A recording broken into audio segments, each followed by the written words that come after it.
Hopefully we'll learn something. Thank you. Hi. So I think we blocked off the first 15 minutes of time to make sure everybody's set up and ready to go. For the first part of the course, you don't necessarily need to be on Wakari. So if you're having trouble logging in, don't worry, and I can help you during one of the exercise breaks or during the sort of longer break in between at 10 o'clock. I want to make sure that everybody has the exercises and solutions from the Git repo. Has everybody cloned the repo? Yes. Yeah. Great. Okay. So if you don't, if you do have any questions, please raise your hand. Clayton can help you out, or I'll help you out. And we also have an IRC channel set up, so hopefully there's some amount of community involvement that will sort of spontaneously take place. And we also have a number of other sort of friends on that channel that can sort of help debug problems as they come up. So again, everybody should be here for data processing with Python. That's right? Okay. So we're going to cover like kind of a wide gambit. We're going to cover like the kind of the full stack of a lot of the tools that I use on a day-to-day basis, things that happen both locally on a single machine, and then also in the second half of the course, we're going to look at how to do sort of distributed data processing and a number of problems and techniques that arise during those situations. So let's just get started with pandas. Let's see.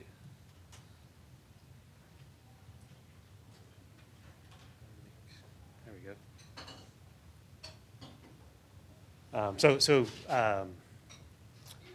Well, I know that this is an advanced course, but I just wanted to briefly cover the underlying layer of pandas is really NumPy, right? So NumPy is kind of like the underlying matrix library that sort of powers a lot of the SciPy ecosystem. It's a contiguous or strided array of data, and everything that it's sort of been optimized to work on extremely fast math libraries. It's very memory efficient. You can get views instead of copies of memory. Hopefully everybody in this room is extremely familiar with NumPy. Is that generally true? Okay, great. So again, NumPy just covers everything: image processing, linear algebra, basic data transformations, time series analysis. It's sort of powering everything. And maybe many of you are domain experts in some of these fields of computer vision that uses OpenCV. If you're astronomy people, you might use AstroPy, or bioinformatics, or you do machine learning or any of these things. NumPy is sort of the underlying layer of all these different libraries. So enter pandas. So Wes McKinney, hopefully, I don't know if he's here this week, but we should all give a big thank you to Wes McKinney. This library has solved so many problems that everybody was having. That NumPy, while it's really great, is sort of can be a little bit difficult to do what you'd want, very easy things to do that you can do in R, very basic group by operations that we'll get into in a little bit later. And the nice thing about the way Wes wrote the library is that it integrates with all these other packages like matplotlib. So as you get a data frame, you can just quickly plot it. You don't have to extract data out of it and then put it into matplotlib's library. So the two main objects in pandas are a series and a data frame. And excuse me. Operations on series produce more series, and operations on data frames just produce more data frames. So you always get the same thing back in the very similar way that operations on NumPy arrays produce more NumPy arrays. And in the same way that in NumPy, if you're doing anything with a for loop with NumPy, you're not exactly doing it quite right. You're not using the full power of broadcasting. And in the same way, pandas is very similar. You don't want to go row by row in whatever your series object is, your data frame. You want to use something much more powerful than that and let the C side of pandas take care of those things. So in the way that you can index into a NumPy array, you can also index very similarly into a pandas array. So you can ask for one value. So you can ask for one value. You can ask for a slice. You can do some fancy indexing or Boolean operations on it. But unlike just NumPy arrays, a Pandas object, as Panda Series, has an index. So you can ask for just A or B or C. So you can index into whatever that row is. So you can see here, I can ask for, so if we actually go back a slide, I build this series object that has an index A, B, C, D with values 0 through 4. And then I can ask just for the index. And I can also additionally ask for the numerical index as well. So again, this Panda series extends NumPy arrays. If you don't pass an index, one is created for you. But generally, this is a bad idea. You can get into some trouble if you have numerical indices for your series objects. Yeah, so try to avoid integer index names.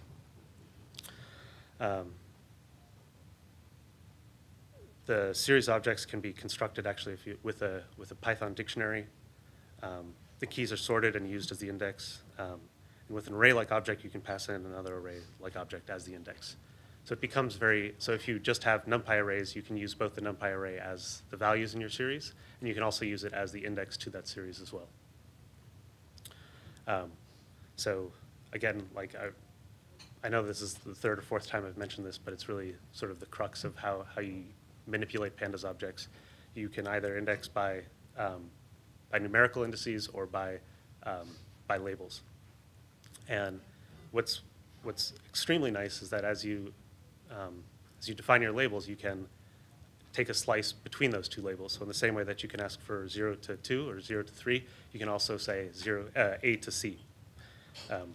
And this is why you might want to avoid integer index names.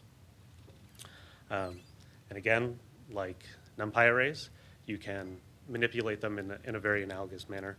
So you can take two series and add them together. But in this case, it's going to be an outer join, right? So these two series, the first one, here we have A, B, C, D, E, and in the next one we're missing E. So on the outer join, it completes the operation, but it produces these NaN values because they're both, they're missing. E is missing in this one, and F is missing in this top one. You can also have hierarchical indexes, which are very nice if you get more into the finance side of things, or actually in any sort of hierarchical context. And we'll get into this a little bit later as well. So, not to belabor the point, but let's, I think, maybe just jump into the first demo. So here I've actually just have an HTML file. So if you navigate to the clone and click on Pandas, there's going to be a pandas demo1.html. So I think maybe we should take just 5 minutes, just very quickly get familiar with sort of manipulating very basic Pandas objects. Yeah? Is it one dimensional in the array, or do you have more than one dimension? Yeah, so the question was, can series be multidimensional? So that's where data frames come in. So series are one-dimensional. Yeah. So everybody should have this HTML file in their repo, and we should just take five minutes or so just to run through some of these basic commands. And if you have any questions at this time, I could come around and help out.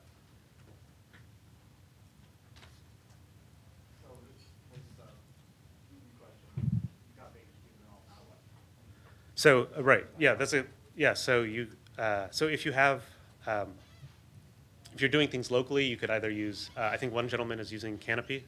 So you could either use Canopy, you could load IPython if you have Anaconda installed. Hopefully you do locally, or you could actually do all of this on Wakari as well. So here, this is on my local machine, and I'm running Anaconda. Bring this over.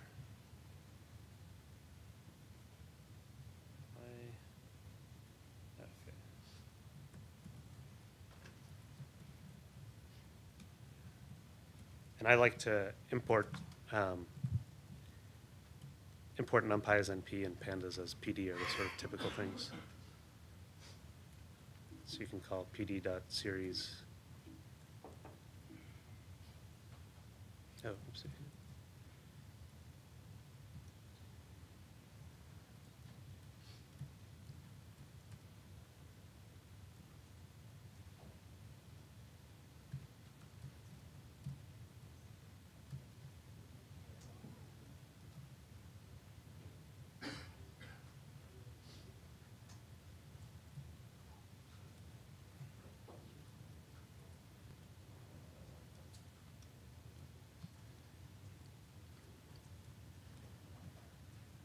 And you can also do this on Wakari as well. So we could load an IPython prompt here.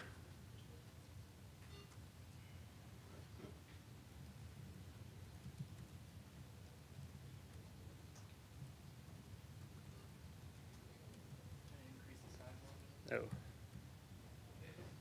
Is that better? People.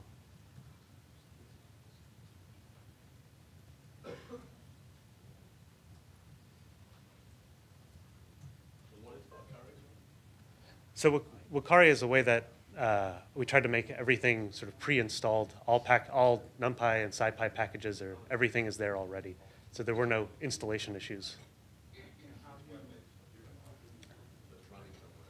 It's running on Amazon services right now. So it's sort of like a hosted data analysis platform. Ken and Layton don't have a Wakari login? Once you have Wakari up, how do you bring it? You'd have to have that running locally on your own web browser. I thought you just said you could run, for example. Oh, you can, but the HTML is just a way to view what the example is. So it'd be like just wouldn't necessarily want to just copy and paste, but sort of read it, sort of get familiar, get your fingers coding in this familiar patterns. If you go to http wakari.io.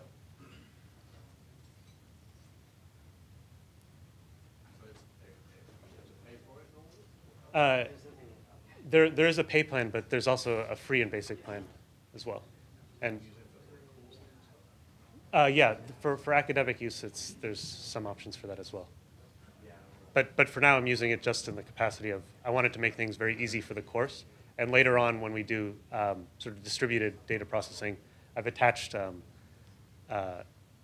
each person has a 3-node cluster attached to each Wakari instance. So you'll be able to run IPcluster and MapReduce jobs from your Wakari accounts. That's 2 underscores in the username. Where do I just give it?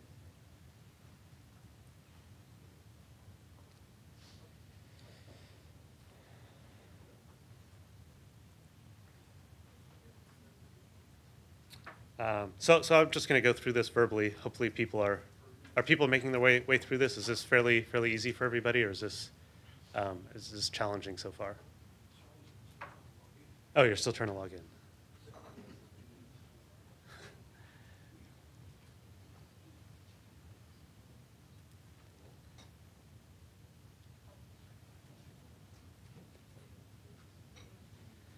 For people going through this, we import pandas a couple different ways. Sometimes PD, sometimes pandas. So people might want to just cutting and pasting them all in. Oh, yeah, okay. That's it. I'll make a note of that. Yeah, thank you for that. Yeah, so you could also just import pandas just like this, and then every time I've made it.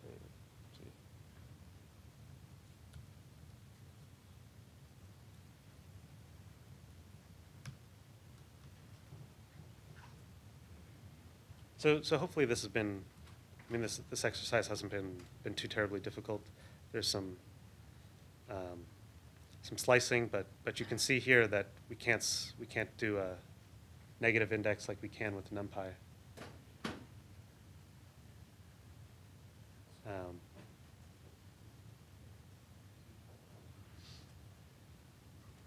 So building these series objects is not typically something that you do in the way that it's described here. You're not really just building it out of random values or integers in the same way that NumPy arrays. When you're actually working with data, you don't build them out of thin air. You're usually loading them. You're loading data into Pandas, and I'll show you how to do that. Do you have a question? You look concerned. What's the index for? The index is for reference into those places. So series objects become really useful when you're looking at. I mean, all this is not all of it, but series objects are really useful for doing any sort of time series analysis. So if you want to look across several dates, that's very difficult to do with NumPy. So if you wanted to, yeah. And we have a time series example that's sort of at the end. Yeah. Yes? If I do the same thing you do generating series, then when I do the series view entity array, I get the error. I must do that.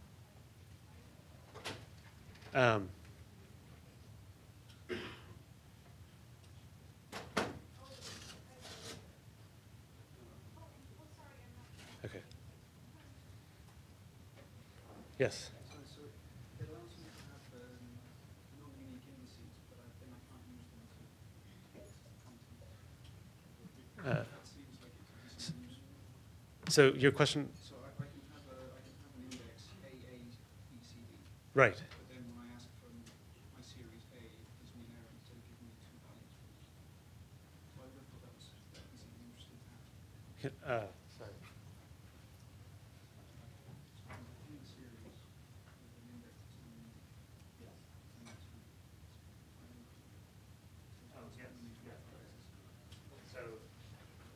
So his point was that you can actually build a Panda Series object. I didn't know this. I've never tried it. But so you can build a Panda Series object with non-unique indices. So here we've duplicated AA, and that doesn't return an error, which you'd expect it would. But then when you call that, it does tell you. Oh, it worked for me. You might upgrade Pandas. That might have been added later. Yeah. So I think I'm running a pretty recent version. So 11. Yeah. So probably you don't want to do that ever. Yeah.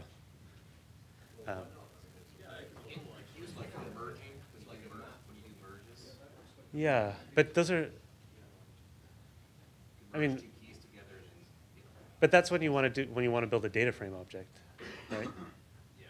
So if you merge two series that have the same indice, you want. I mean, you want that column duplicated typically, but there are lots of use cases. Yeah. Okay. Yeah. I mean, Pandas is sort of in the way that R has lots of use cases. Pandas also has lots of things that you might want to do with them. In any case, the non-unique index stuff is all really recent, and if you look at the docs, they even say like, yeah, you can do it, but nothing really works yet. So give it a couple more releases. So it's there. It's just they're working on supporting it. So maybe let's press on. No, they're adding it on purpose. It's just they haven't made everything work with it yet. Okay, so we'll press on a little. Oh, why does this go into? Okay. So data frames are sort of a lot of what I work with most of the time. So it's a collection of Panda series, and these don't necessarily have to be time series, although often that's a lot of what I'm doing. But these series objects could be just rows in a CSV that have nothing to do with time whatsoever. Just lists of students' scores or anything like that, and you might want to manipulate those things in a variety of ways. So in the same way that the series object has that row label, the data frame also has the same thing.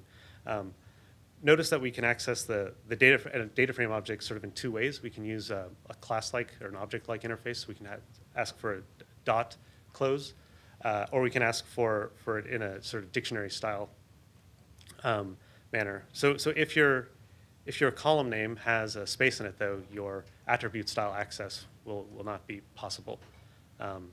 So there, I don't think that there's any speed differences between those two things. I think that they're just a matter of style and how you can build them. And just like series objects, the binary operation defaults to an outer join on both columns. And then NAs, as we saw before earlier, NAs are created whenever the indices don't match up. An outer join is when you take well, so are you very familiar with SQL or not at all? Okay. Do you have the?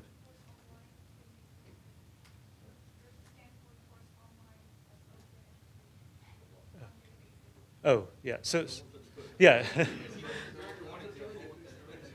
Yeah. So an outer join is what we did before.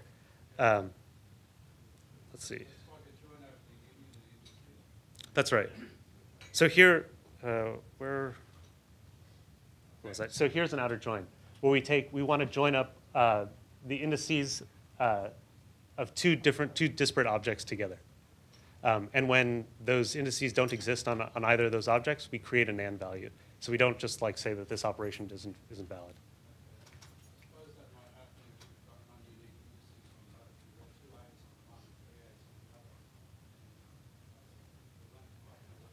That's right.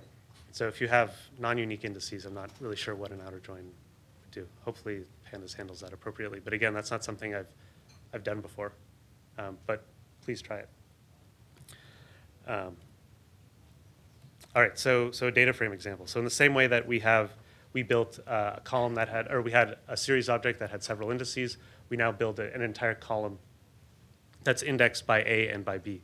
And in this case, the row indices are just numerical, which again is not necessarily the best thing to do. So we create one column A with random values and one column B with random values as a dictionary, and we just feed that into a data frame object. Pandas knows how to process that appropriately, and it creates two columns. And we can index through those columns in a very familiar manner.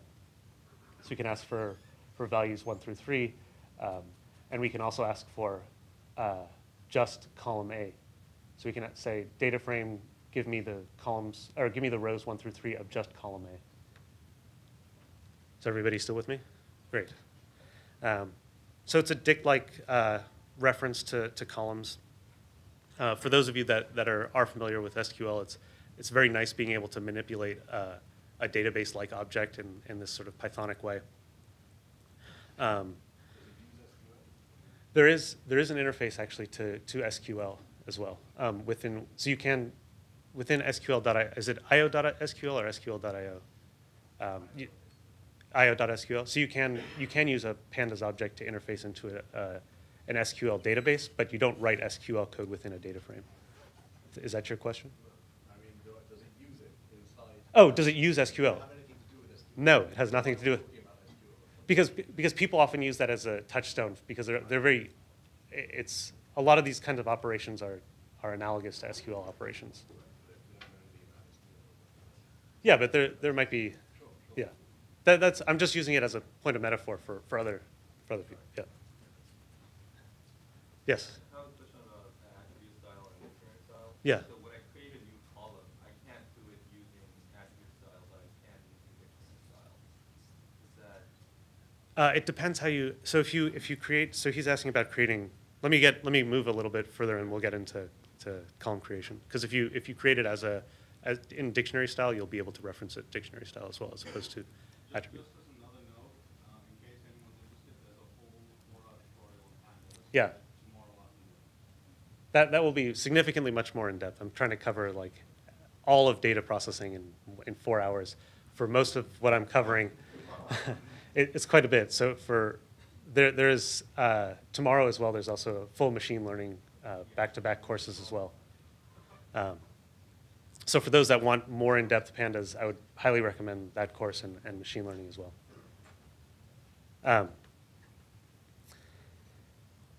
Right. So. The first dimension refers to the index. The second dimension refers to the columns, right? So if you go back. So here, this is what we're saying. This is the first index here, and this is the second index here. And you could also manipulate that if we stuck a comma in here. That would also be the second index. If you do want to get access to cross-sections or NumPy-like semantics, you can use the IX or XS operators. So if you ever want to just do a quick introspection across like a couple rows or a cross-section across your entire data frame, that's something that that's really useful as you're doing some amount of data exploration. Don't use those things to write a giant for loop over. If you're doing it that way, it's just going to be incredibly slow, and it's not really worth your time. It's better to learn a little bit more about the Pandas infrastructure than to write for loops over each row. Yeah. This returns more data frames. Yeah. So is everything always two-dimensional? No, you can have multi-dimensional. I mean, you could keep on building this out. Oh, sorry. Yes, there's a panel that's multi-dimensional. In this case, this is just two-dimensional, but as many columns as you want. So, yeah. So adding new columns. So you had this question about how do I add new columns. So if we, well, I guess we'll get to that example in a second. But you can, once you've created a data frame object, you can just quickly add a new column to your object if you just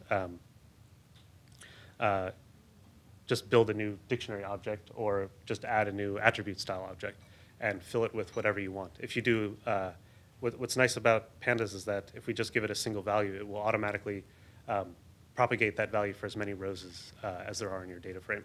Or you could also add in an entire list in the way that we're doing right here. So we can, in this case, the number of rows in data the length of data has to equal the length of the data frame. And then dropping columns from your data frame object is just a drop and then axis one. Again, this is a sort of NumPy style, refers to the vertical dimension, right? So we drop an entire column that way. So let's, again, just get a little familiar with data frame objects, then we'll get into something a little bit more meatier.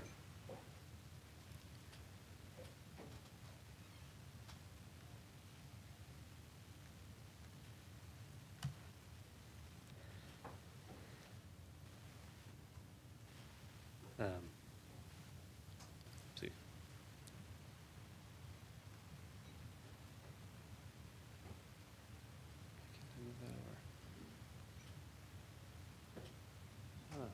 It's not letting me change screens.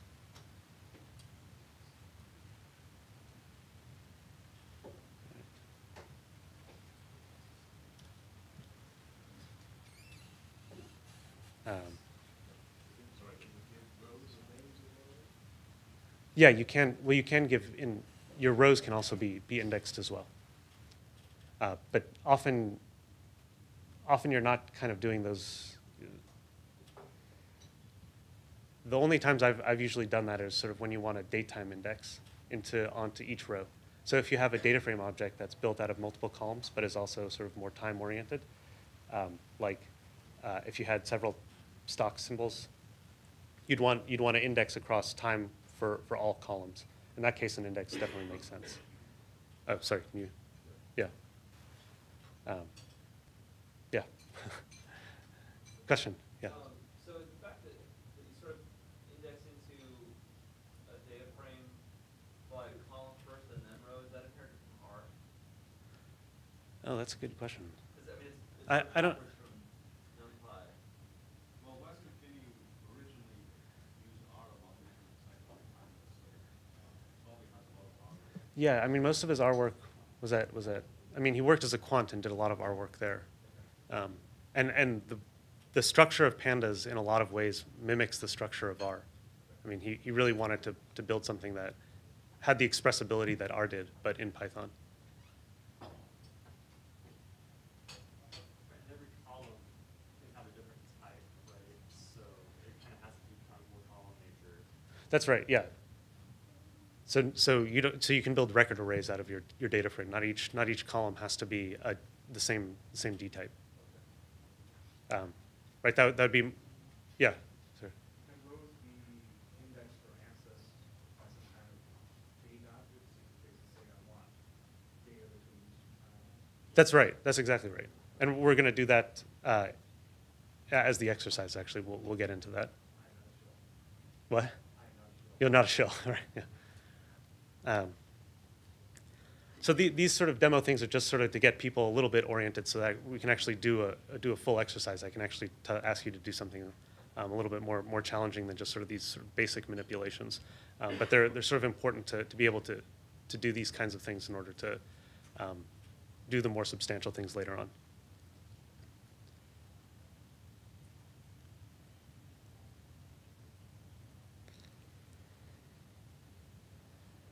So when you want to delete column, it says df.drop and that it should be df equals df.drop. That's if you want it. So you can.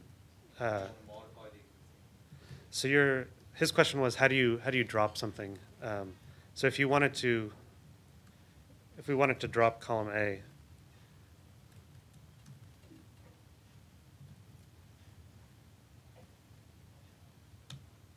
oh, sorry, let's see.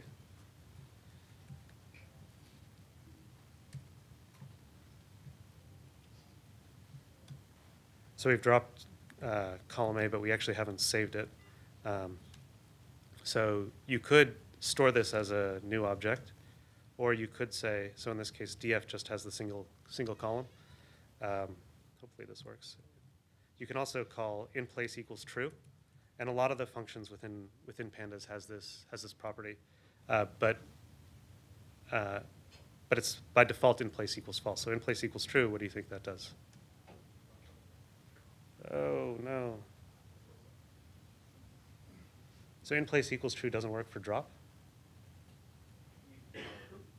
You can use del? Okay. Is that, what is that off? What is that offhand? It's just del column. Like that? Is that how you do it? Oh. Just indexing to A. Oh, okay.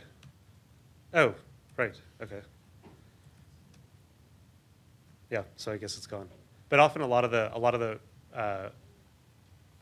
functions that you can that operate on DataFrame objects that build new data frames, you can say in place equals true, so you don't have to keep on making new objects that save the old. See, that's very confusing because it's evolving as version goes by. Sometimes the object creates a new object, and sometimes it just changes the object itself.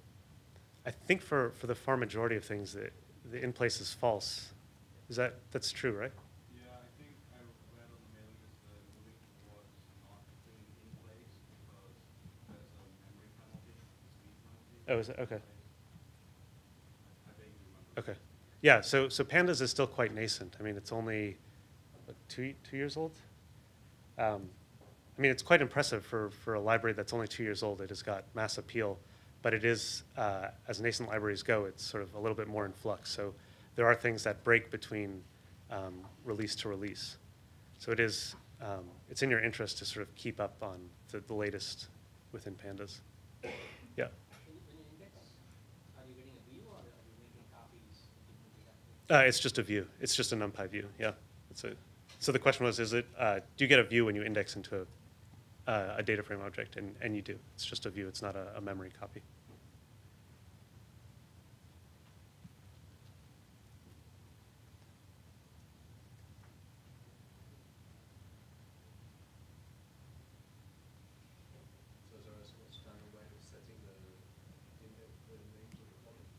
The names of the columns typically, so if you have a CSV, then it might be like the header of your CSV.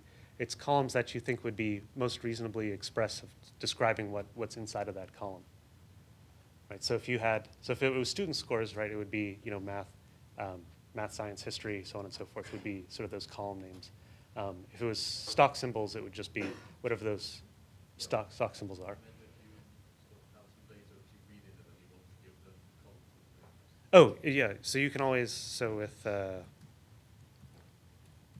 you can always rename the columns. Is that your question? Yeah. So you can always rename the column to whatever you want it to be. Or when you're reading, you give a parameter Yeah. The documentation for pandas is rather extensive. For anything that you would want to do, it probably exists. I mean, the way that pandas is often developed is much more user-oriented rather than consistent-oriented. So between one kind of function and another, you might not get the same. So in the way that NumPy functions all have the exact same things that you would be able to do to them, each function for a DataFrame object is much more user-oriented, and they don't have the same interface across all of them. Yeah. Well, can you change a row label right offhand? I don't know. Yeah, you can modify the index object. The init object? Well, there's an index object. So Yeah. So you can't click just on index right. and change it. So you can always. So if we asked for the second one and we change, so in this case the indices have the same D type. So we could just label that, 100. Oh. Never mind. Oh, you have to you have to set the index to whatever you want. So you can't just re-index based on, or sorry, the re-indexing is a little confusing. You can't just set the index to whatever you want in this way. You have to call mydf. You have to create a new index with the new row names that you want, and then assign that index. Not just change one. Oh.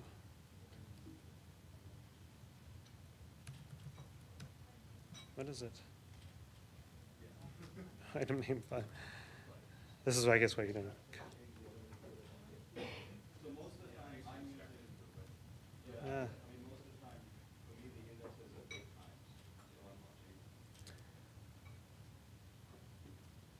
changing. There are a few times when you do want to set index if you're doing any kind of data alignment issues.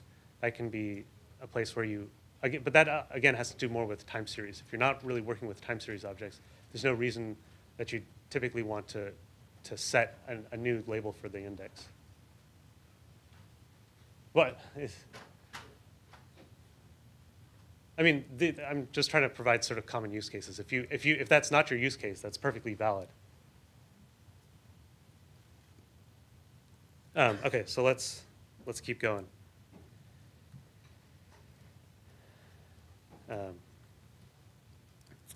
So the DataFrame objects can be constructed from dictionaries or nested dictionaries.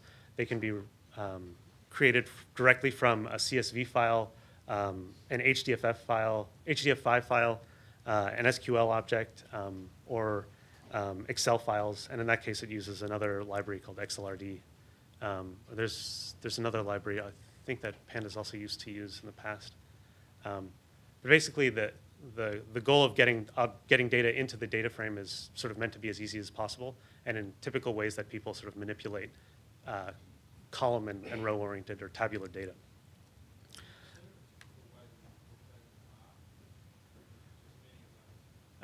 My guess is, I'm not so familiar with R, but my guess is that if you can load data from R to a NumPy array, then from there you can go to a Pandas dictionary, and a Pandas data frame, sorry.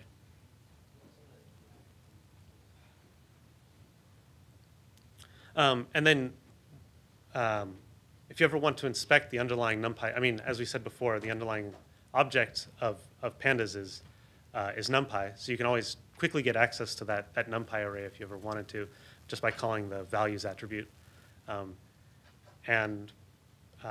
In the ways that you can get data into a data frame object, at the end of your analysis, you often need to get it out.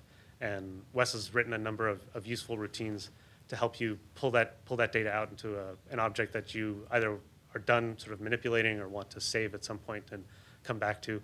So you can save it as a CSV file, in which case you might want to do some analysis later.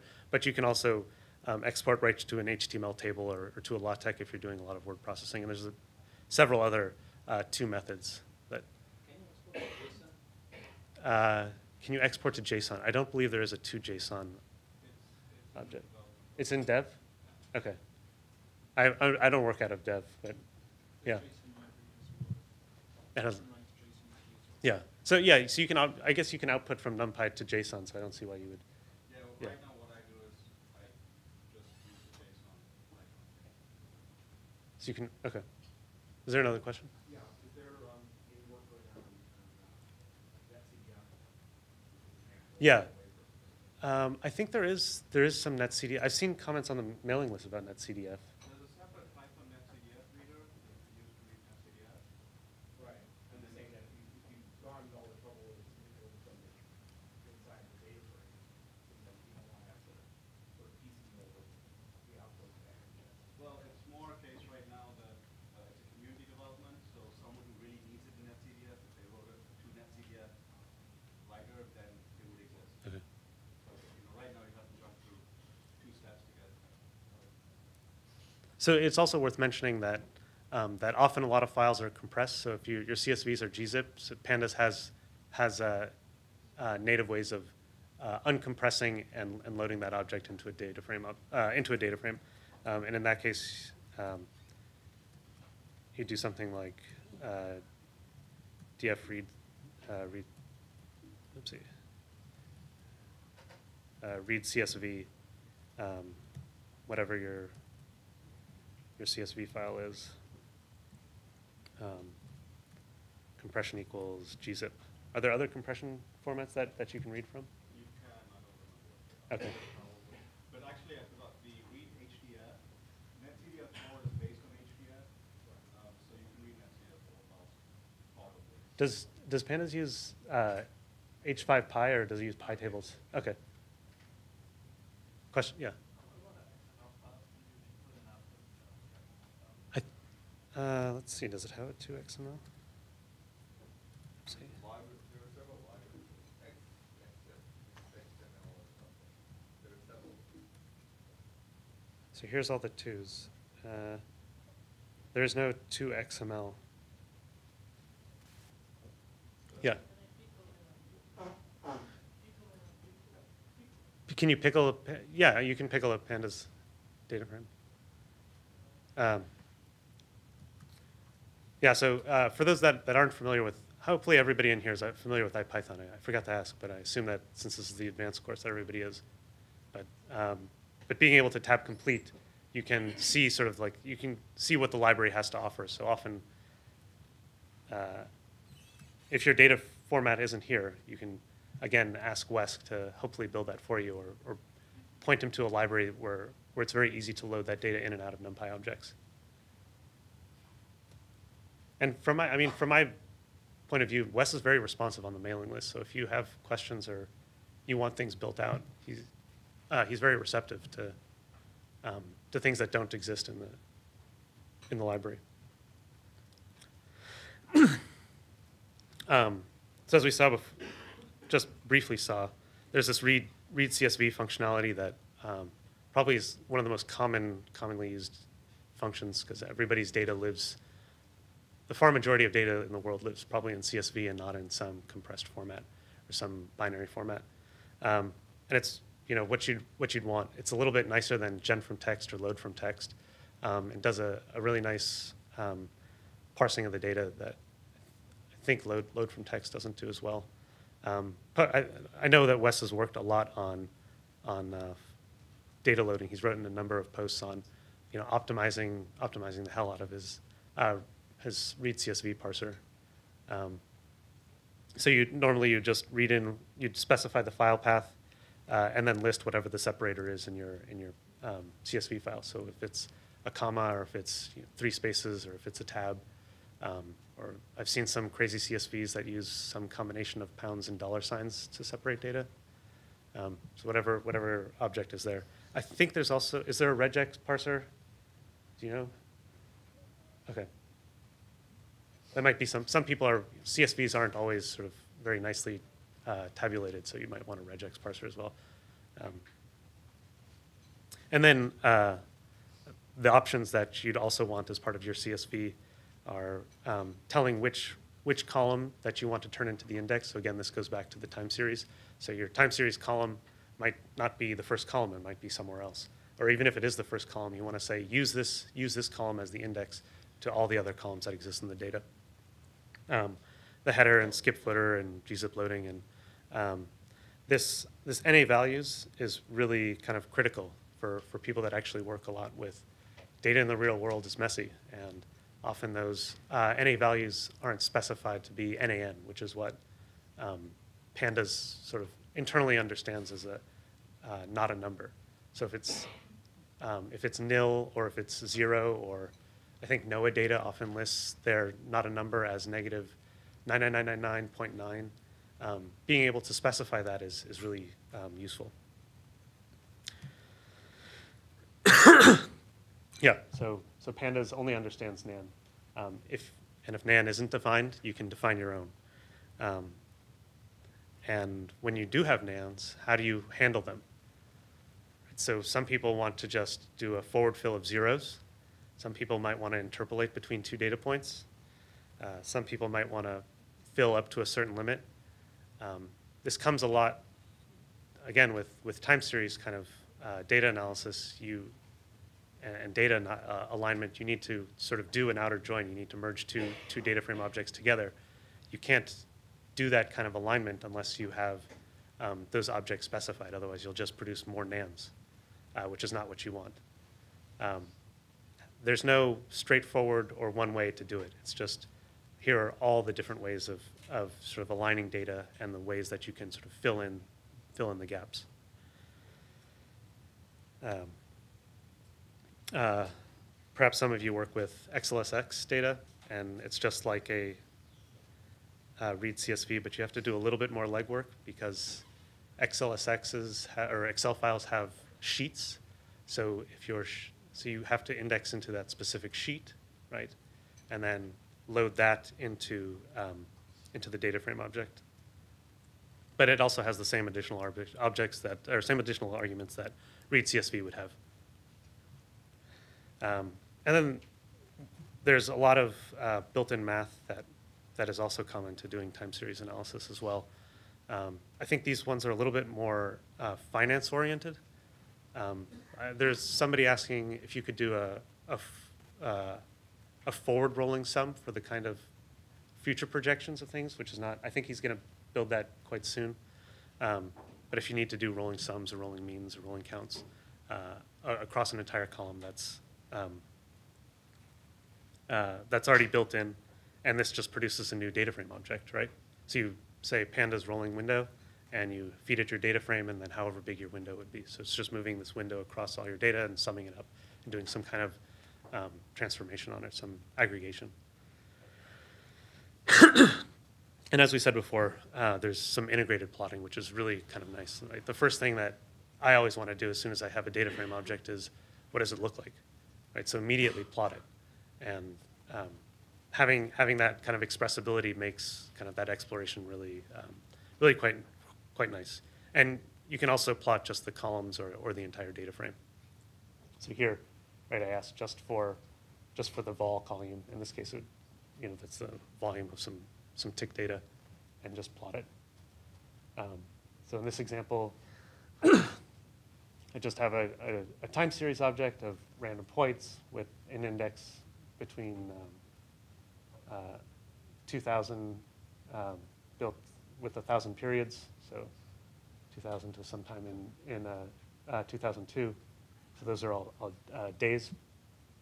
And then I do a cumulative sum, and I can also plot the rolling mean of this time series object.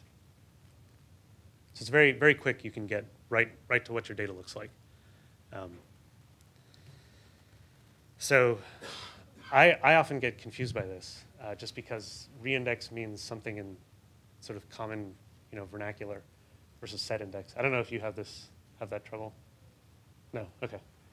A lot of people that I've talked to also have this. So reindexing is when you need to sub-select a data frame object and then pad values around where you have. So this is sort of a data alignment operation. The question that you had before is, if I wanted to ever change an index to a data frame object, you'd use the set index. So reindexing is when you need to build out new indexes and need to pad around them. And set index is when you need to just reassign what the indexes currently are.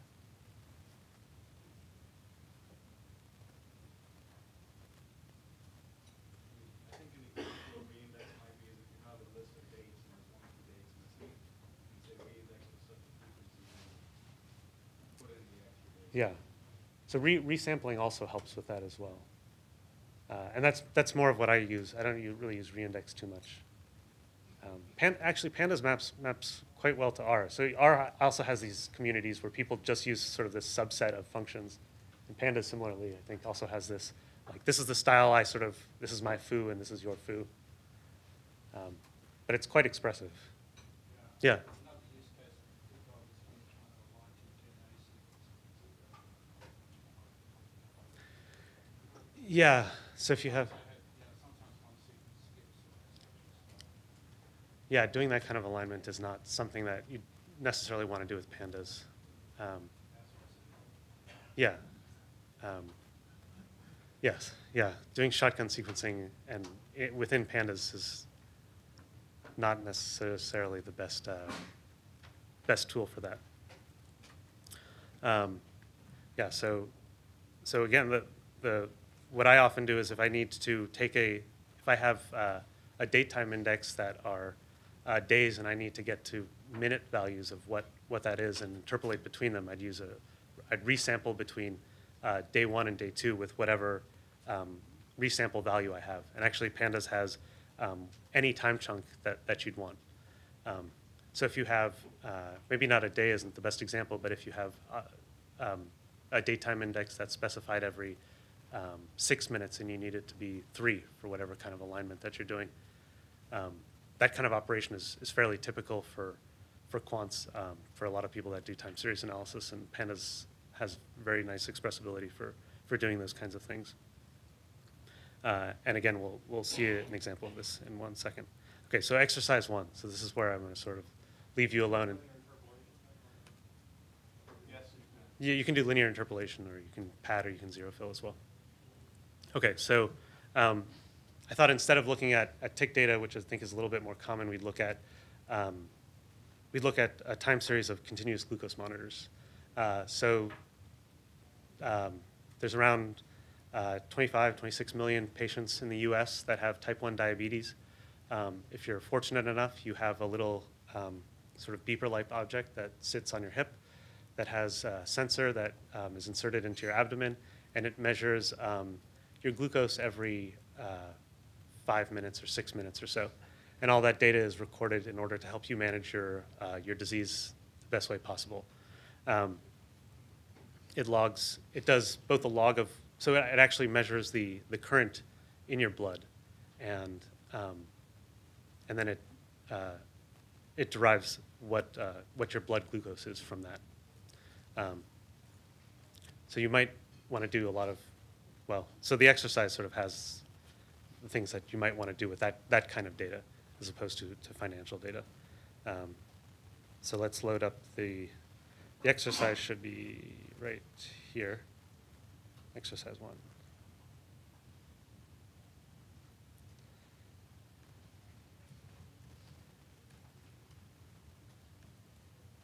Okay, so the first thing that you should do is load the data.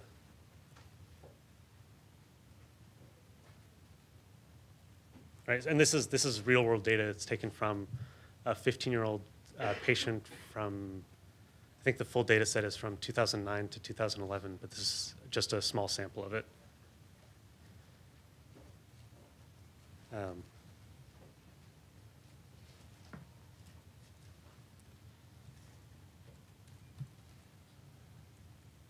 I'll do this with you.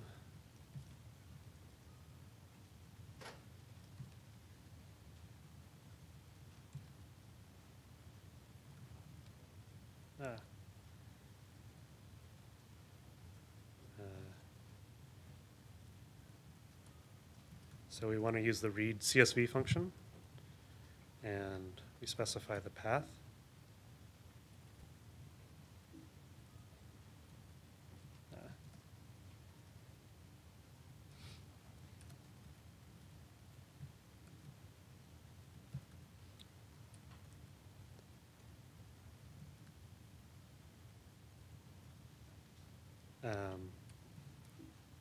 And I don't know what the separator is actually offhand, so I can just quickly use less to look at what that data looks like. So we see actually that it has ISIG. This is the current datetime index, and what the glucose value is over here. So this datetime index, you can see it spans this whole spot. So we know that they're comma separated.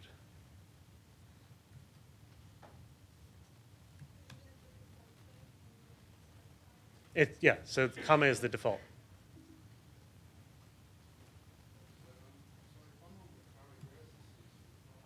Did you clone the repo? So you can also just clone it right into Akari as well if you bring up a shell.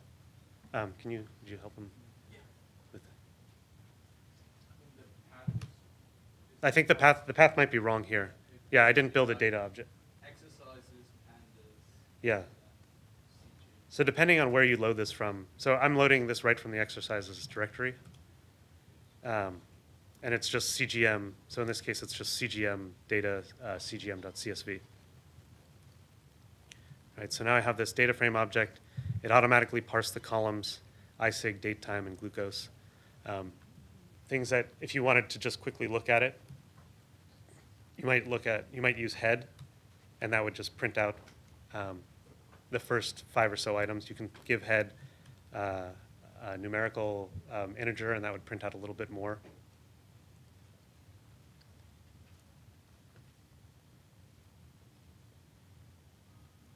You could also ask for the first 10 columns using the IX. We saw that before. Instead of head, if you wanted to index something that look at spaces between, so we could look at 90 and 100.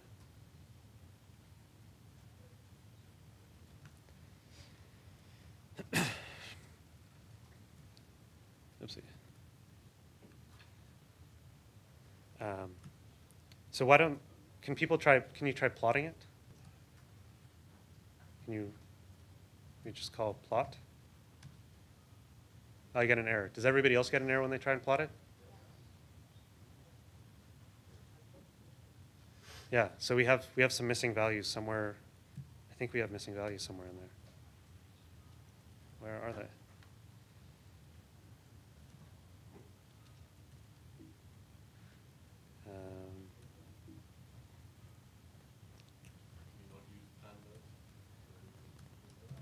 Oh yeah, we definitely can. Yeah. I'm just sort of taking people through it, I guess.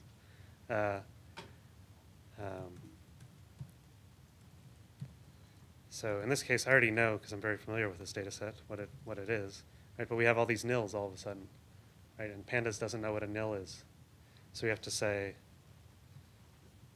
So we go back to our read. And we say NA values equals nil.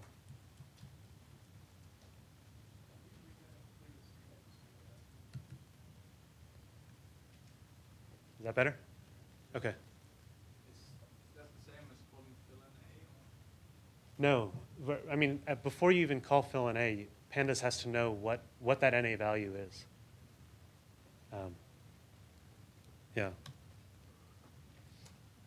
So now I do have this this thing, and I can just call plot on it, right? Oh. What? Unable to plot. Oh, you know what? It doesn't know what these objects are, right? These things, I haven't told them. Oh, yours is working. It doesn't plot this data, right? So I have to tell it. So Pandas also has this ability to parse dates. And what? Yeah, that's right. So if we look at this, the index is the first column, right? There's the 0th, first, and second. So we can tell Pandas, oh, that second column, parse those as dates. Or sorry, the second column is 0 offset. And now we can call plot.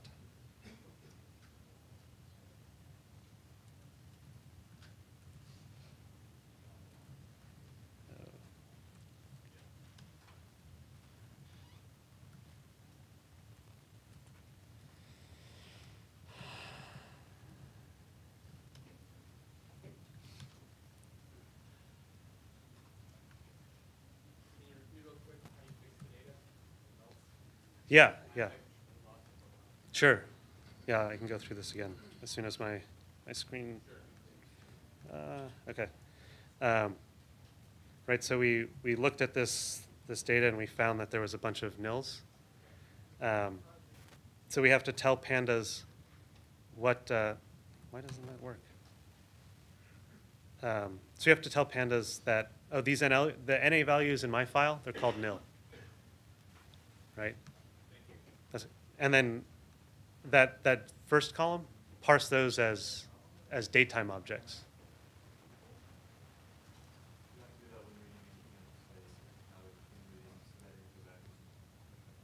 You can retroactively apply it, but I don't know it offhand because I always do it right here. But you can say when you look at this column, parse it as a datetime object. Yeah. And then maybe you could try a different. So we have. So hopefully, have people made it through the first two parts? Okay. So maybe I'll let you kind of struggle on your own for the next two, and then we'll go through the solution together. Yeah. Can you use a column with a file of the index? Yeah. You can use a column as the index. Say the index number and you use that. That's right. Yeah.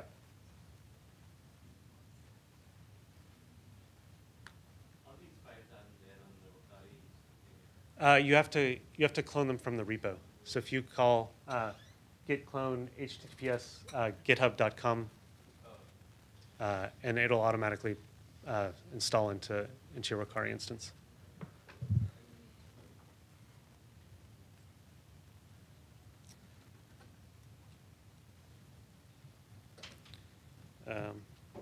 So just because we're getting a little short on time,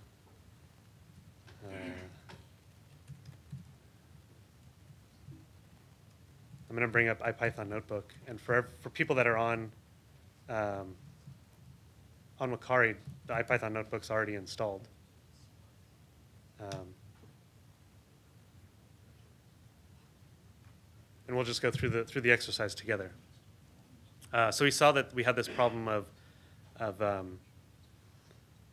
not being able to read in the data, and we solved it by right.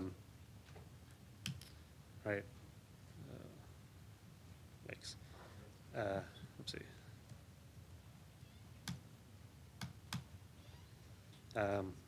So we solved it. Right, data is always messy, and actually here we list.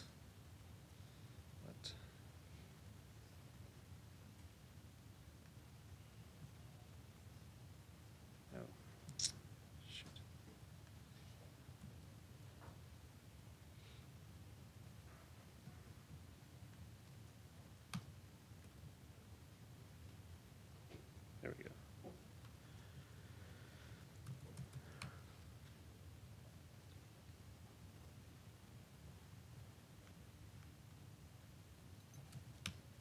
What? Oh, sorry, the data doesn't exist there.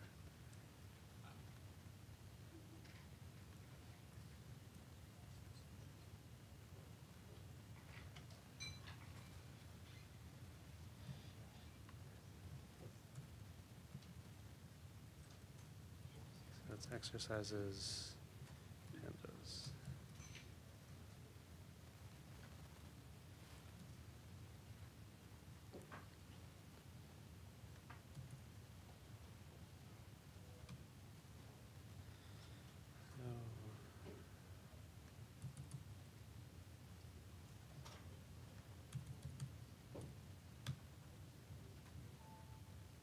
There we go. Okay.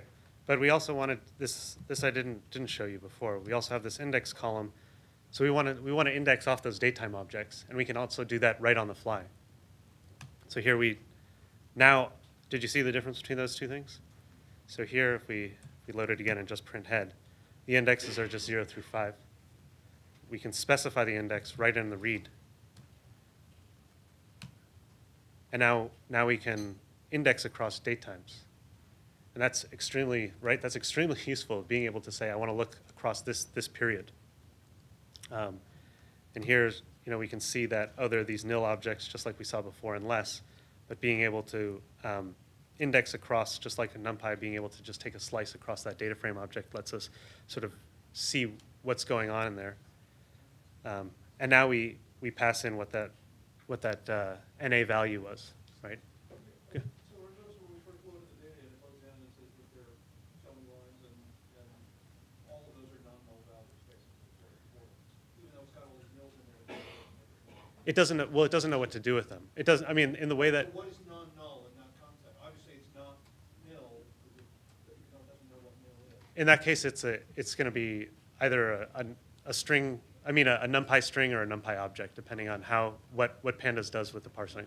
Non-null assignments can have mixed types, so you have numbers and words in the same column. So unless you specifically say that something is a no data value, it's going to assume you wanted it there. So that's why you can have numbers at the top and then the nils in there. And it'll say all of them are not null. I see. So once we've told it NA values are nil, then the number of non-null values. That's right. So your columns can be record arrays. They don't have to be a single D-type object. And then we plot it. NA values. Oh, right. I got to do the same thing up here.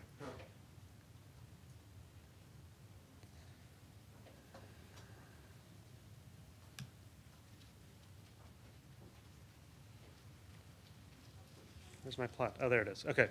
So, but you see right here, there's a gap in the sensor. That's something that's informing the patient that it's probably time to take out that sensor and recalibrate it.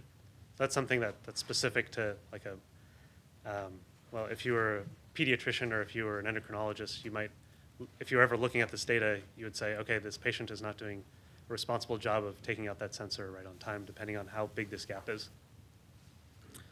And then how do you handle missing values, right? So you can just drop them, right? And say, well, if there's a missing value, I don't care about it, just get rid of it. So we have all these nans that are around the 24th, and we can just drop them. So they're just totally gone. And we can ask, once we have that, we can just take the mean of it, if we ever wanted to. You can fill with some limit. So we have these nans again. And we can say forward fill with a limit of 5. So sometimes you might only want to fill up to five missing values. And in that case, that's what we do here. So we forward fill based on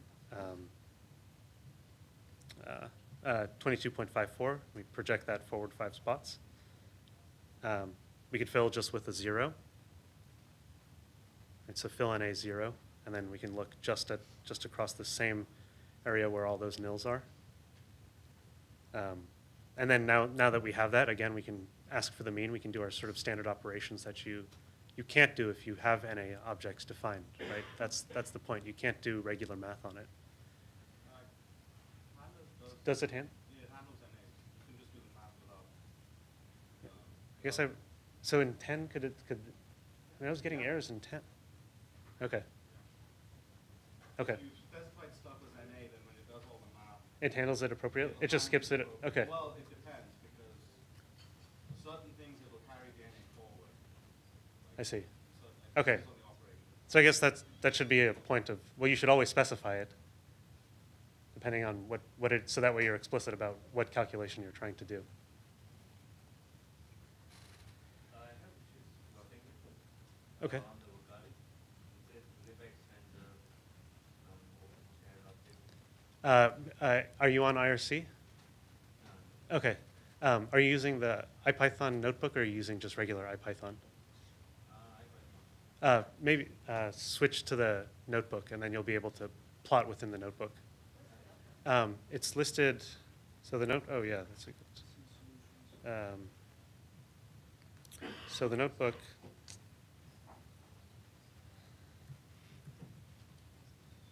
I can't make this, I guess I'll just drag it over here. The notebook is listed right here, so if you go to Workbench, the notebook should automatically pop up and you can just create new ones from, so here, there it is. You can just go to File and New and create a new notebook right there.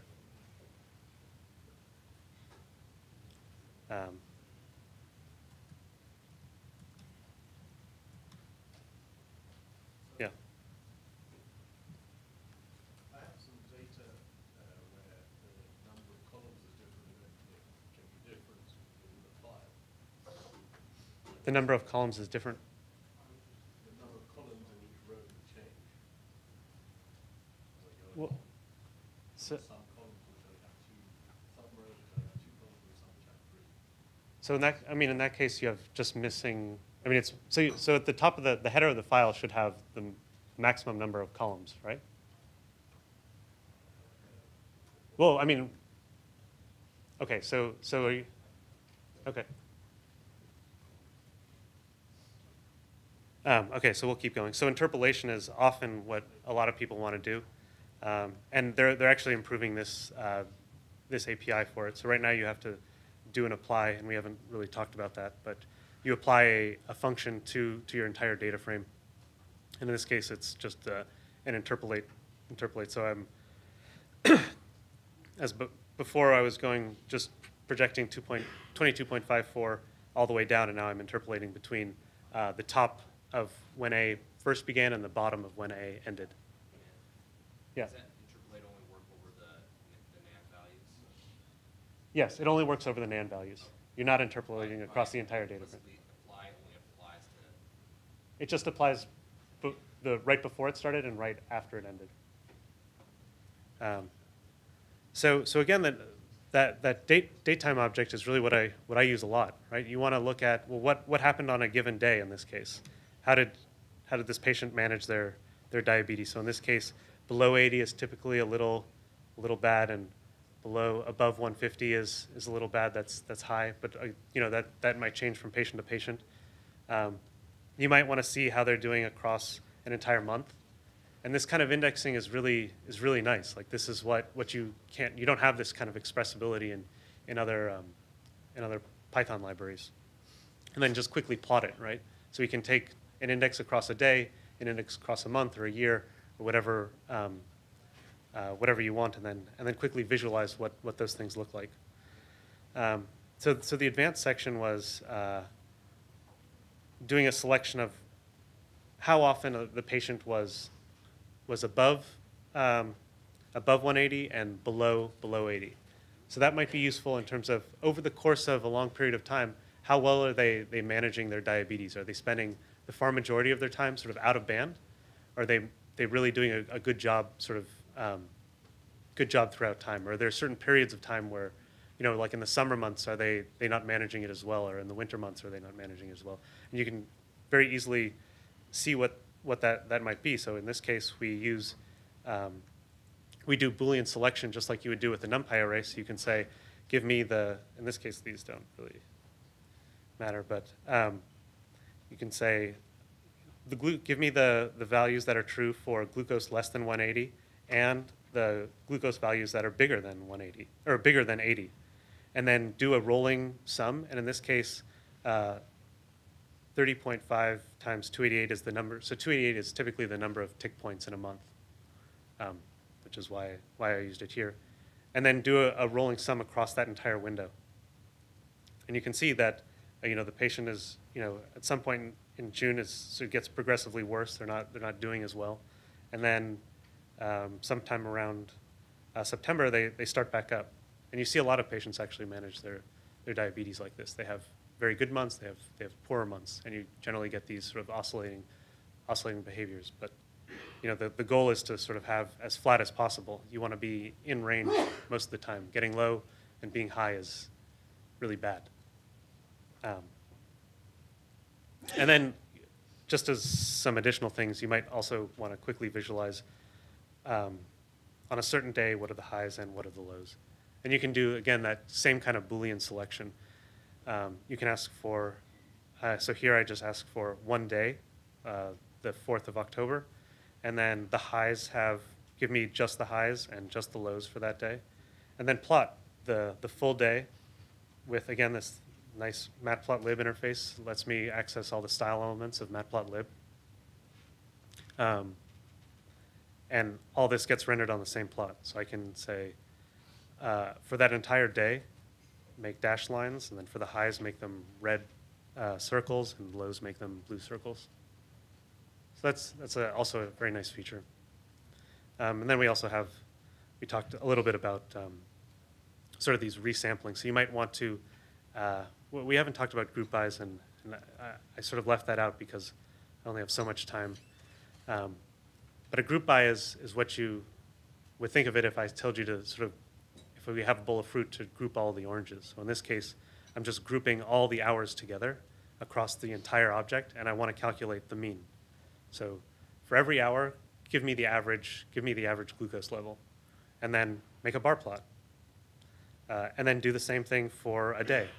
So in this case, you might want to see, well, on a day-to-day basis, how well are you managing your disease, or by hour, how well are you doing it? And then you might want to do some resampling. There's some papers that are out about trying to do some amount of machine learning on this time series. So you might have you might have to resample your data into 15-minute time chunks, so you can build a motif of what the time series is doing, sort of trying to analyze trends of that time series in 15-minute chunks to predict whether or not you need to take some insulin ahead of time, or you need to eat some carbohydrates. And here's just some other kind of resampling that you might do with a 1-minute forward fill. And we already saw the rolling averages. And the nice thing is that you can also bring in data from other sources. So typically in these devices, there's it's not just measuring if it's paired with an insulin injection device as well. You're going to have both the blood glucose levels that are being recorded, and you also have a time series of when the user took a bolus, which is some amount of insulin, and they're also supposed to do a manual input of how many carbohydrates they ate. And actually, that's a fairly, just as a side note, that's a fairly difficult calculation to make in your head. Right? If it's not actually the carbohydrates you ate, it's the carbohydrates you absorbed. So if you eat an apple, everybody in this room, regardless of whether you have diabetes or not, your blood sugar would spike. But if you put peanut butter on your apple, if you put fat, that blocks the absorption of carbohydrates. So doing that kind of calculation is rather difficult. And you might want to investigate, well, how good am I at assessing how many carbohydrates I'm absorbing? So here's what that data looks like, and it's also in that data folder for you guys to explore. So you have what you're trying to get to in terms of your highs and lows, what the blood glucose input is, the insulin level, and then this carb ratio and the food estimate are things that you're going to input. Yeah. One of the earlier, that example before I executed it, was formatted in the table. One of the earlier tables, table formatted on the other fine. But this one, when I loaded rows and I ran it, it just spits out sort of summary data. I think you can set it on roll values and so on and so forth. You know what the rows that one? It has to do with how many rows there are and how many columns there are, and that's something that's also you can adjust that parameter. So if you're just one column over, and it can so Pandas actually does a pretty good job of trying to infer how big your window is. You can reset whatever those parameters are, and I can show you how to do that during the break. What? Set up, yeah. So. Yeah. That's fine, the example you were using, Kate. Get an idea of the beginning time. Yes. So set underscore print options. Yeah, so here you can set the max rows and max columns. Right, and so wrapping up, you might want to make a plot like this where in purple, I have the insulin injection, and in green, these little green dots here, my carb input. So you can see here, the patient had maybe a snack and then a meal. They gave a preemptive bolus here, but they didn't predict how much carbs they absorbed. And you can see that take off to a dramatic effect around 10 o'clock at night. They get kind of dangerously high, and they took another bolus right around that time as well. So Pandas is really good for just very quickly getting that kind of introspection into what your data looks like, and then operating on it in very very kind of expressive ways. Question? Uh-huh.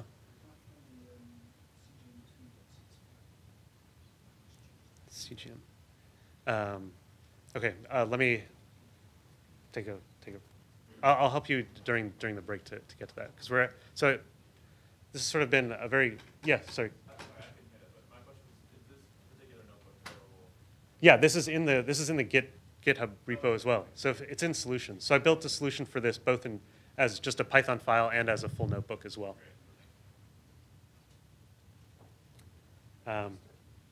So this sort of wraps up Pandas.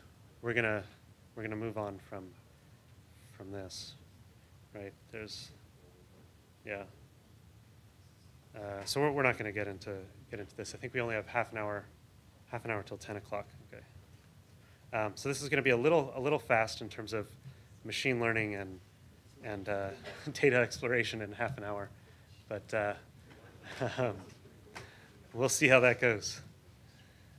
So I just wanted to include it because it's part of doing some amount of data exploration. You need to be able to use some automated techniques for being able to see or being able to sort of visualize what your data looks like if it's getting to thousands of columns or things like that. And again, this will be covered sort of more in depth by the SciKit-Learn team.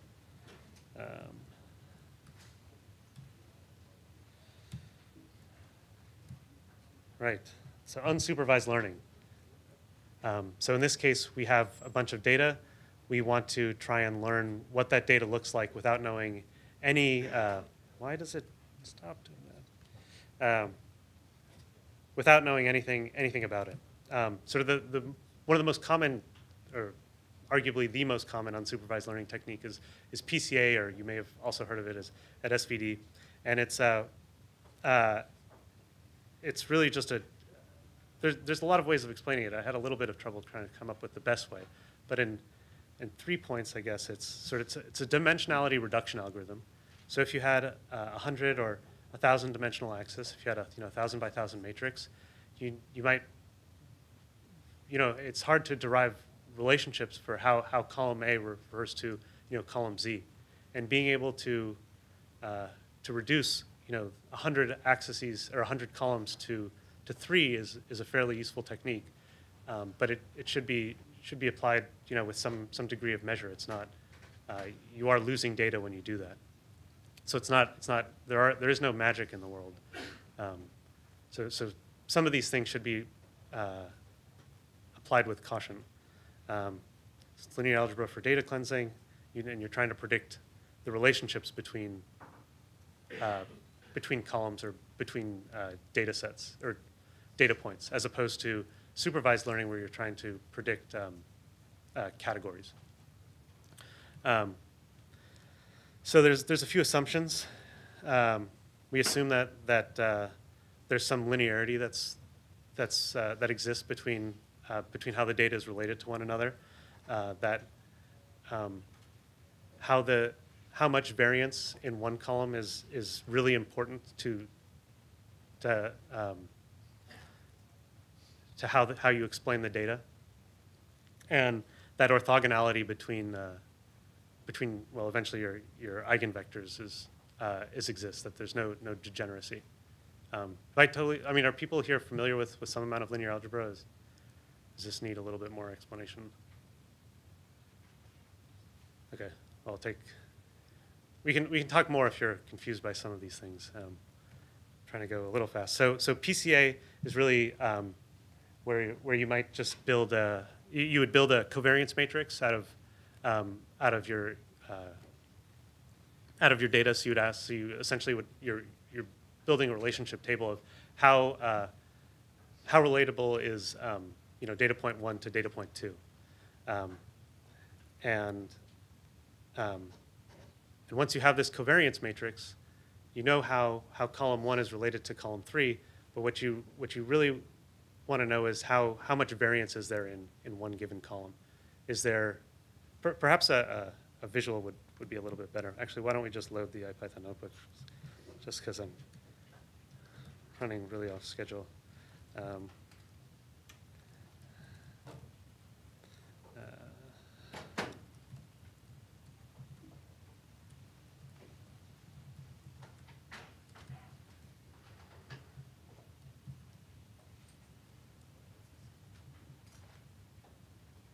So PCA is trying to basically tell you how much variance in a set of columns there exists, and that's going to be relevant to your data in some meaningful way.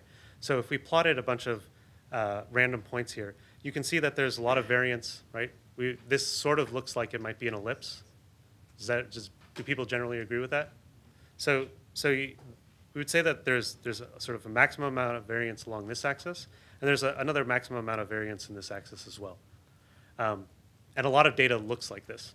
Or as you work with a lot of numerical data, and you get to sort of more dimensions, you have something that looks like this, where there's a high degree of variance in 1 or 2 or 3 of the dimensions that exist, and you want to reduce your data to something that can be expressed in that manner.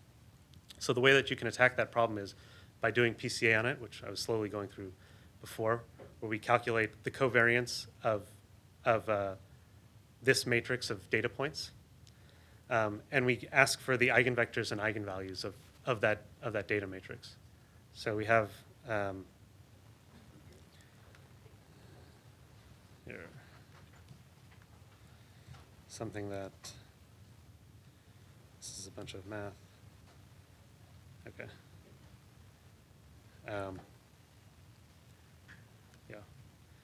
Yeah. So that's the NumPy interface into calculating PCA is a little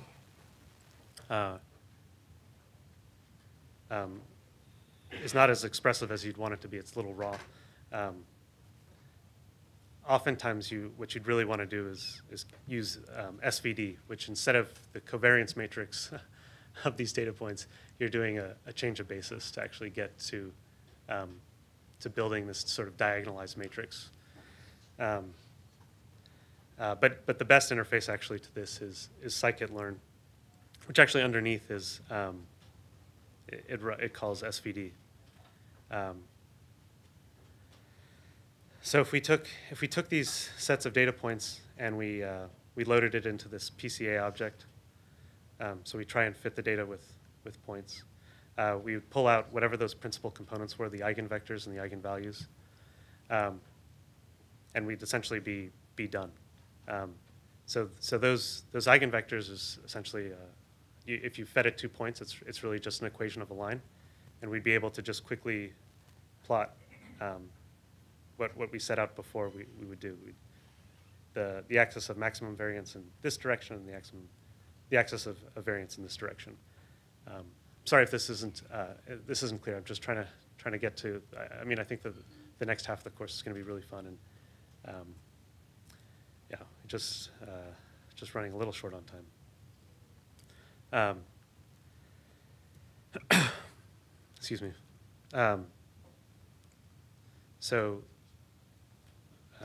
I mean, how many of you actually do use PCA or know about it?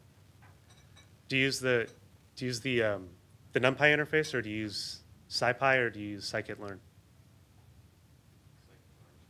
SciKit-Learn, yeah.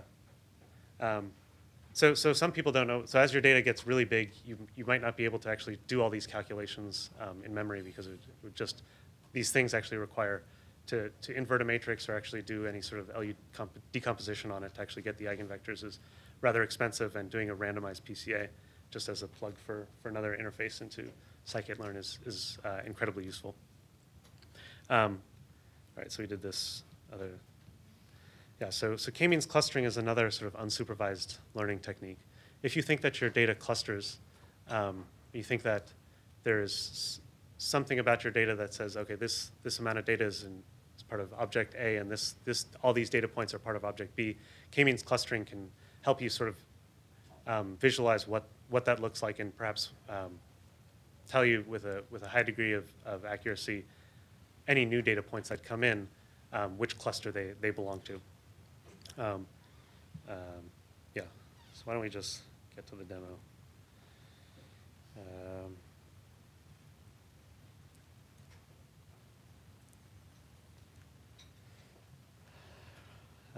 So the canonical data set for looking at K-means clustering is the iris data set. So that for people that are familiar with SciKit-Learn, you've probably seen this like 100 times. And that's because it's sort of like the hello world of K-means clustering. So I think in the early part of the 20th century, there was a botanist that measured a variety of parameters for irises, the sepal length and width and the petal length and width, and was trying to say these kinds of irises are part of, define this kind of category, and these kinds of irises are part of this category. So he looked at three types or three classes of irises and measured the properties of all these different ones. A nice thing about SciKit-Learn's interface is that it actually has all these data sets built into the library. So you can see that it has, in addition to the irises, it also has some IRC chats on news groups and faces. It actually is kind of the go-to library for machine learning in Python. And I'd definitely endorse going to tomorrow's beginner and advanced courses on machine learning. They'll do a significant job of sort of taking you through the space of machine learning in Python. What's the best usage for to deal with the PC implementations for sparse matrices? SVD, probably, yeah, because sparse matrices are probably going to be with SciPy. I mean, yeah, I assume that you're using SciPy sparse or something. Yeah. So use SVD on it. So the first thing that you do is load the data, and actually, in this case, the data of SciKit-Learn, the underlying data object, is a NumPy array. So if we just looked at it, it's just a list of numbers, right? It's just float 64s. And the other part of this data set is the targets. So you know sort of a priori where each row is a member of which object. But we're going to try and sort of see if we can do any amount of learning on this without sort of pretending that we don't know the targets. And the way that I like to work with any object, again, is actually going back to Pandas. So I don't want these two separate NumPy arrays. I want them as one unit together. So I just load the data right into a DataFrame, and I define my columns on the fly. See?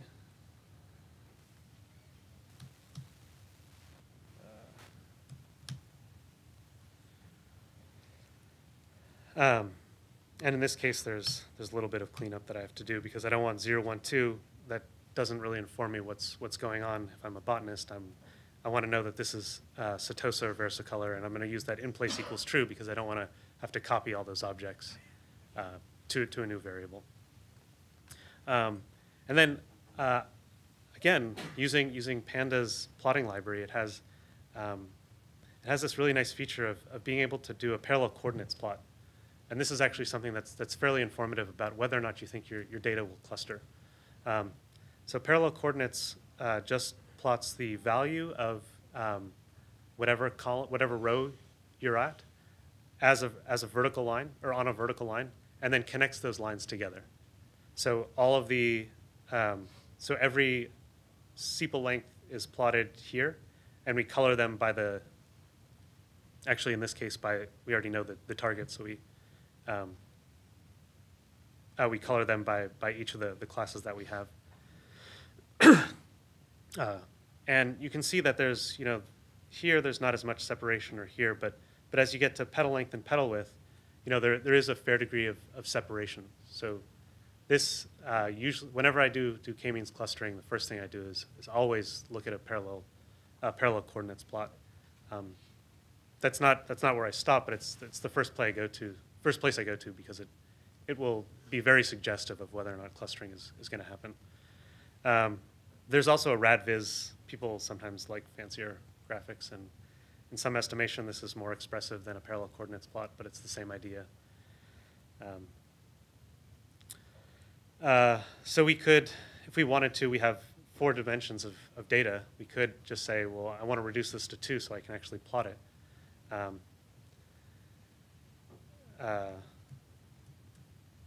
Yeah, and in this case, once you have this PCA representation of your data, you have just 2 dimensions instead of 4, and you can run k-means clustering on just that, and say, okay, when I have a data point, the covariance, the eigenvectors of the covariance matrix, or the SVD of this particular data point, belongs in this cluster. That's the end goal that we want to get to. So we take the PCA of those data points, call k-means clustering on it. In this case, the random state just means that I can get the same values out over and over again, because k-means clustering randomly assigns clusters, or will assign a cluster point of where you think it will be, and tries to minimize the distance between where the cluster center is and the data points are. So giving it a random state, or defined random state, just means it's always starting in the same point. So it's just repeatable. And then you also have to specify how many clusters you think there are. And this is actually a problem point, or a pain point for k-means clustering. It doesn't know how many clusters exist in the data beforehand.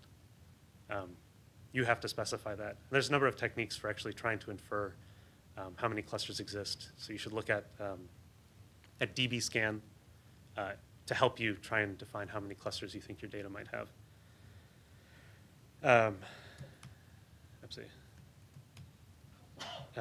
And then after this is just sort of a little plotting routine, where after you've called k-means cluster on it, you'd want to just plot how your PCA did. So you see that we have a bunch of green objects over here in this 2D plot, and a bunch of red objects over here, and a bunch of blue. So we have some pretty nice separation between these kind of clusters. But whether or not this may or may not be actually a true representation of where a data point might live, right? Because we did some amount of data reduction, we filtered, right? So this point over here might actually belong as part of blue. So you should be careful about those kinds of things, and try and do some amount of checking on that if you're able to. And then again, the nice thing about SciKit-Learn is that if you fed it a new data point, you'd want to predict where it exists. So all SciKit-Learn's classes have a predict attribute, or predict function. So you have a new data point, and you feed it to the unsupervised learned object on predict. So that plot, you're labeling them so there's a color presented. Yeah. Those labels were in the original data set. That's right. They're labeled this way because those clusters have been identified and we're saying Well, clusters this way, or they're labeled that way because those are the labels that were in the data set? they're labeled that way because it's what it's what k-means clusters predicted them to be. Okay.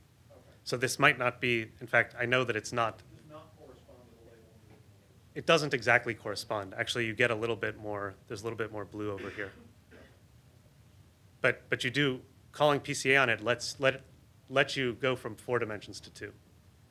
So No, as, I get that. yeah. I was just trying to figure whether that was the predicted label or whether it was Yeah, that's the predicted label. It's not the actual label. Actually, so here's the true labels. Wow. Yeah, so the true labels actually don't correspond to the predicted ones. So that was a kind of a whirlwind tour of unsupervised learning, rather condensed down. Why don't we? It's a little early, but I think maybe we should take a break now for.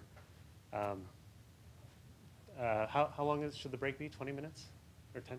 Yeah. So how about for 20 minutes we take a break and come back, and we'll get into sort of data processing with bigger data sets. So for that part, everybody will need the Ricari instance up and running.